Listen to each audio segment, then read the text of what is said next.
Sir, over the last year I have repeatedly tried to get it into the heads of this government how crucified more than 20,000 taxi drivers have been by the impact of COVID-19, and thousands of them had to take to the streets in September demanding support and assistance, and quite frankly, apart from a few changes they forced in the PUP payment, that support for those thousands and thousands of taxi drivers has not been forthcoming for this government. Many of them many of them face the prospect of having to replace their cars this year. Where the hell are they supposed to get the money, never mind for insurance and car repayments and so on?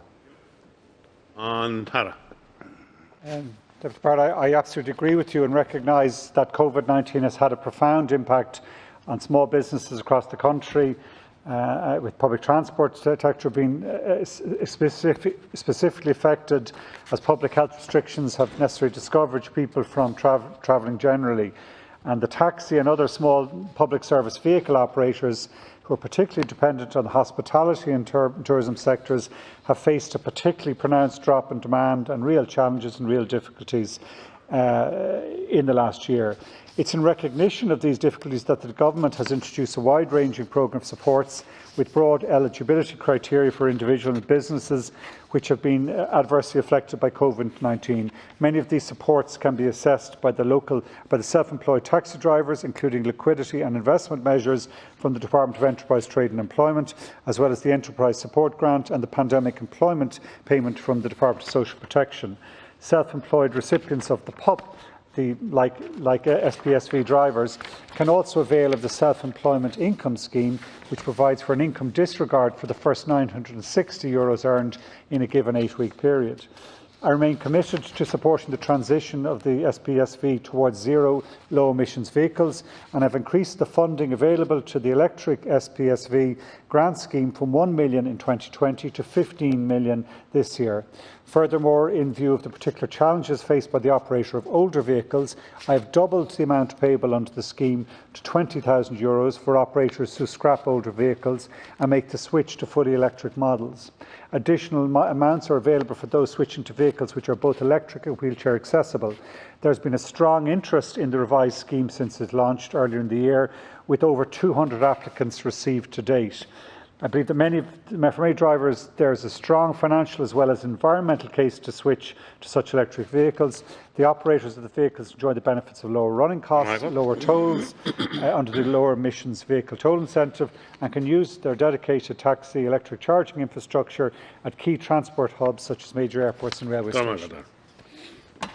Minister, one of the key pillars of climate action, which I think you talk about but you don't really understand, is the just transition for workers affected by it.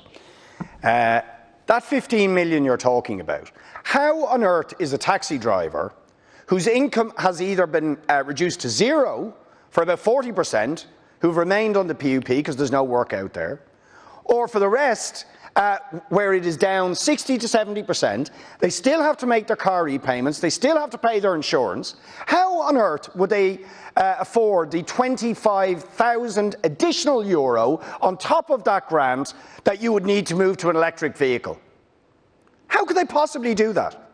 So what's actually happening to that 15 million is the only people who will be able to apply for that grant will be the big taxi companies who have the resources, not the thousands and thousands of individual taxi drivers whose income has been crucified and who were excluded from the CRSS scheme and excluded from the CBS scheme. The 15 million support is designed for exactly those taxi drivers, not for the big companies. And it is a very significant cash support, which increase further if drivers using a wheelchair accessible vehicle. And the uptake so far of 200 applications, as I said, is a significant signal that it is actually of real interest. It is, in my mind, the combination of that much reduced cost of those vehicles, the other enterprise supports, availing of enterprise and liquidity supports, which will allow the financing of the purchase of the vehicle. And then what taxi drivers are increasingly going to realise and see is that the savings that then come, because the fuel cost is a fifth, the maintenance cost is similarly a fraction, the maths of the return from the use of these vehicles means that there's going to be, in my mind, a really significant uptake by the end of the year from just exactly the people you're talking about. It's the individual, self-employed taxi drivers who have faced real difficulty. And while the PUP payment and the income disregard, the ability to earn, in addition to the PUP payment, will help, I think that 15 million grant payment, backed up with financing and liquidity supports, is a way out of this particular crisis for them. Minister, I was just talking to one of the taxi representative group leaders just now. And he talked about a taxi driver who looked for a loan from the bank of €5,000 and was refused. Why? Because the bank look at the taxi industry at the moment, they know there's no work out there, they know there's no income, and they say, you must be joking, we're not even giving you 5. So how is the individual taxi driver supposed to get 25 grand, which is what he'd need to buy an electric disability vehicle, which cost about 50, and the grants are only at about 20? They can't do it, right? And on top of that, they've clocked up debts for car repayments and so on. You haven't rolled over the 10-year extension for those whose car will expire on the 10-year rule this year. So the grants are not enough in order to sustain people, and they will not be able to access the grants, the vast majority of them, to make up that sort of difference. And what they're telling me is it is the taxi companies who will be able to afford that and who are applying for those grants. And just lastly, I'll just say the taxi groups are also very dissatisfied with the Taxi Advisory Committee and don't want to be part of it because they actually can't get their message directly through to your department and to you, Minister. We're over time. Thank you. You both are absolutely right that the industry suffered worst.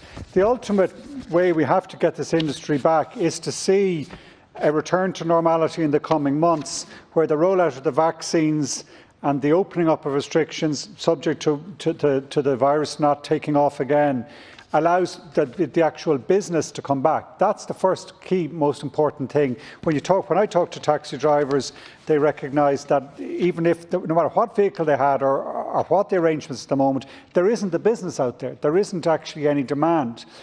And that's probably the most important thing. I'm absolutely convinced that in the summer period, that will start to turn and we will start to see demand coming back. And that then will also give the ability, in my mind, for them, a taxi driver looking to say, OK, what do I do next?